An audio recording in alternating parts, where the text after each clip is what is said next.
Welcome to First Reading, the Old Testament Lectionary podcast. I'm Reverend Dr. Rachel Wren, and I teach biblical studies at Trinity Lutheran Seminary.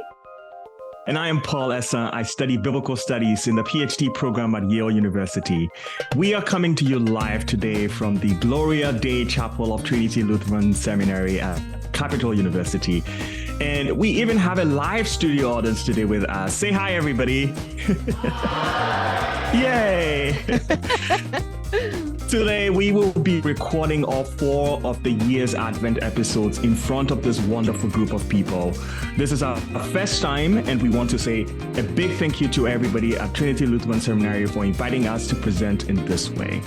And so our first reading this Advent comes on December 3rd, 2023. And Rachel, I'm pretty sure you are the point person for this episode. So why are you going to take us I with hope this? I'm the point person, because otherwise we're in trouble. Yeah. All right. So this is the first Sunday of Year B, which centers in the book of Mark for all you RCL nerds out there. And anybody who's been preaching from the RCL for a while gets to this Sunday and goes, oh, gosh. Because the gospel text assigned for this Sunday is Mark 13. And it's that crazy sort of apocalyptic interlude in what is otherwise a very straightforward Jesus in Mark's gospel. It's actually one of my favorite gospel texts, but that doesn't mean much. So, we'll just go from there. If you're the type of person who regularly preaches from the gospel reading, you might get to this Sunday and think, I'm going to sneak a peek at the first reading to see if it offers any relief. But no, that's 3rd Isaiah talking about how the exilic Israelites have, quote, become like one who is unclean, and all our righteous deeds are like a filthy cloth, end quote. The gospel of the Lord. So your options at this point are to preach a tough gospel text, preach a tough first reading, or punt and switch to either the psalm or the epistle. Before you run straight into Paul's arms, and I mean the biblical writer, not you, Paul Asa, I might recommend pausing in the psalm. And surprise, surprise, that's where I'm going to focus today. So you mean Psalm 80, am I correct? I do. Psalm 80, and they give us verses 1 through 7, and then they jump to 17 through 19. And Paul, what do you think I'm going to say next? Should we keep the chunks? Yeah, you're going to talk about shepherds, right? I'm going to talk about the whole thing, because that's what I hope preachers would do as well. Yeah, and I think there's a couple pieces of historical context that are really helpful to understand about this text. And just like you said, first you'll note that it starts off with this image of a shepherd. So, Paul, we're in Advent. Christmas is coming up. We're Christians. What is any self-respecting Christian's mind going to go to if we talk about shepherds in Advent? It's definitely, shepherds, magi, gifts, things like that. Yeah, exactly, right? The little baby Jesus, the shepherds who were the first non-family members to visit the tiny baby Jesus with the golden fleece diapers. Talladega Nights, anybody? I'm dating myself here, but I'm getting some thumbs up. It's a natural connection for us to make, right? But, if we jump there too quickly, we, of course, miss the depth and the meaning of this image that it had in the ancient Near East. So, right, shepherd of Israel doesn't actually picture God as a humble sheep herder on the margins of society, which is often the way we talk about shepherds in Jesus's time, that they were the outcasts that nobody wanted anything to do with. Shepherd, instead, was a common metaphor for a king in the ancient Near East. So places like Egypt, Mesopotamia, Israel, they all had texts or images that depicted kings as shepherds. So when the psalm starts out, "O shepherd of Israel," it's a metaphorical way of calling God king.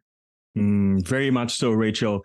I think that in the rest of the psalm, right, the entire book of the psalm, where the motif of shepherding actually also appears along with God, they depict God as doing both the daily work of a shepherd, but also some kind of kingly things, right? Yeah. I'm thinking here of some 23, some 28, some 37, some 49, some 78, where God is nursing, God is providing, but also God is appointing and God is directing and God is reigning, right? All of that are very much kingly. Yeah, no, exactly. There's that like dual layer of it with the humble daily actions, but then this giant metaphor of ruling and Mm-hmm. providing and taking care of. I'm Mm-hmm. impressed by the number of psalms you were able to just pull out right there. That was awesome. Now, if we look at the Hebrew, this psalm actually starts out in an odd linguistic way. So, typical Hebrew sentence structure, if you're in my classes, you know that it goes first the verb, then the subject, then the object. So, whereas in English we would say, I go to the store, Hebrew says, go I to the store in a typical sentence structure. Yeah. This one flips that order. Instead of beginning with the verb, it actually starts with the subject, with God's title. Mm-hmm. Roe Yisrael, shepherd of Israel. Mm-hmm. Now, in Hebrew, as we know, flipping the sentence structure can be a way to draw attention to something, to highlight something, or to make your ear like listen up, right? And that's exactly what the psalmist is doing here. Shepherd of Mm-hmm. Israel, listen up. If it sounds a little bit like friends, Romans, countrymen, lend me your ears, that's exactly what's going on here. In fact, the very next word after shepherd of Israel is Hebrew for essentially lend me your ear, right? That's right. So, and this pattern, this switching around of the sentence structure to highlight the subject, God, it continues in the next few verses. So, Mm-hmm. verse 1 starts, shepherd of Israel, listen up. In the next clause of verse 1, it's leader of Joseph like a flock, enthroned one upon the cherubim, shine forth. Verse Mm-hmm. 3 begins, God, restore us. And verse 4 starts, Adonai, God of hosts. So there's a crescendo that's taking place here. There's a progressive building of more intense titles that begins in verse 1 and culminates in verse 4. It goes from Mm-hmm. shepherd to flock leader to enthroned one to God, Elohim. And then they Mm-hmm. finally, in verse 4, break out the tetragrammaton, the holy Mm-hmm. name of God. Adonai, God of hosts, which could also be Mm-hmm. translated Adonai, God of armies. How long? Mm. So these crescendoing names for God culminate in this passionate question, accusation even on the part of the psalmist. How long? Yeah, this reminds me a lot of something in most West African cultures, which is when someone invites you to a discussion and begins by calling your name multiple times, maybe 3 or 4 times. It is a huge sign that, something not so pleasant is following that, right? It's either going to be followed by something uncomfortable, something like a warning or a request that you should seriously consider. And so this sort of crescendoing, the way you said it reminds me a lot of that. Oh, that's fascinating. I never knew that. So if you start calling my name multiple times in the midst of this podcast, I should just stop talking, Paul. Is that what you're telling me? Yeah, it depends on the context, of course. Yeah, pretty much.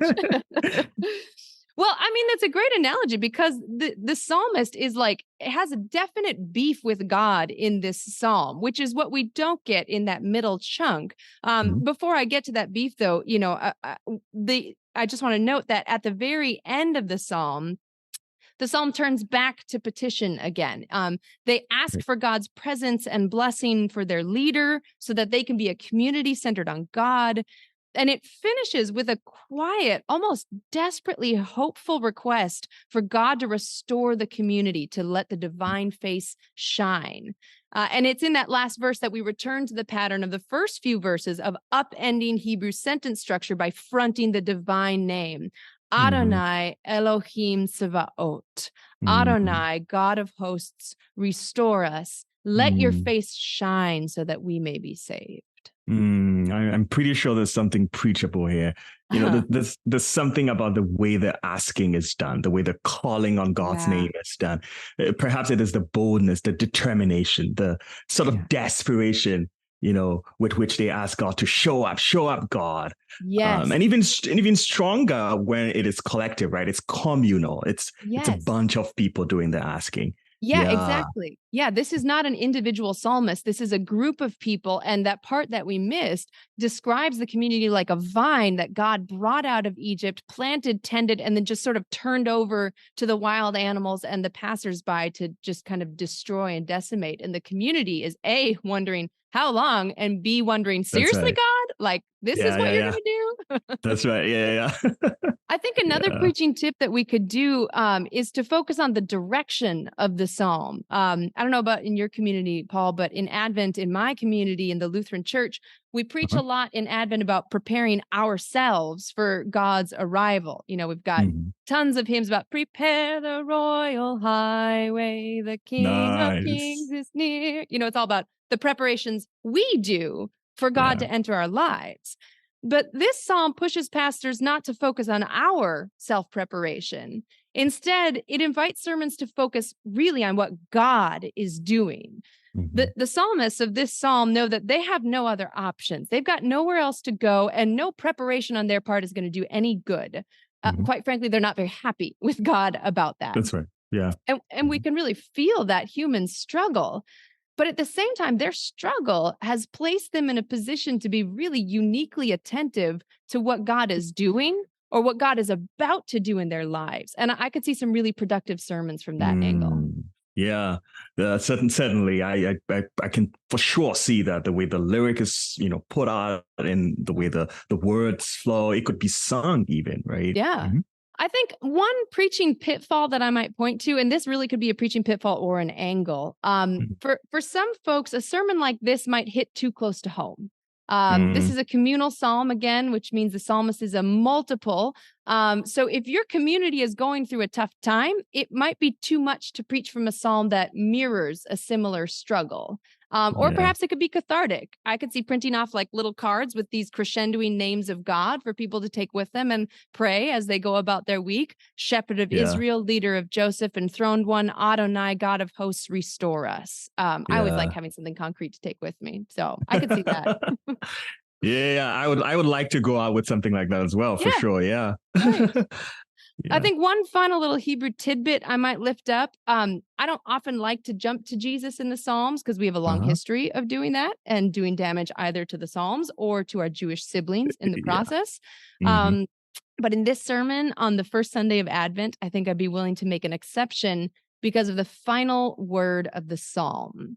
The final word is v'nivashea. V'nivashea. I mean, right there, right? Just jumps you right to Jesus. No, I'm kidding. I'll walk you there. Let me break it down. This is a nifal of the verb yasha, which means to be saved. And yasha shares a root with the Hebrew version of the name of Jesus, Yehoshua. So our final prayer in this psalm is a request to be saved. And when we read that in Hebrew, our mouth forms the sounds of Jesus's name. Oh my God, that's so beautiful. This is You did it so nicely. Thank you. You found a way to bring Jesus in, and I think that I'm never gonna live that down.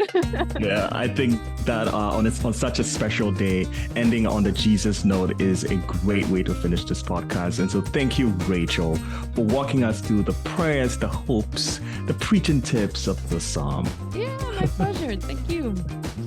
All right, folks, we're going to wrap it up here. So first reading is produced by Rachel and me, along with the fabulous Rosie and Tim.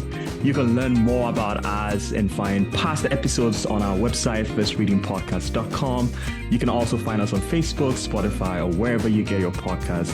Until next time, my name is Paul Essa. And I'm Rachel Wren. Happy Advent.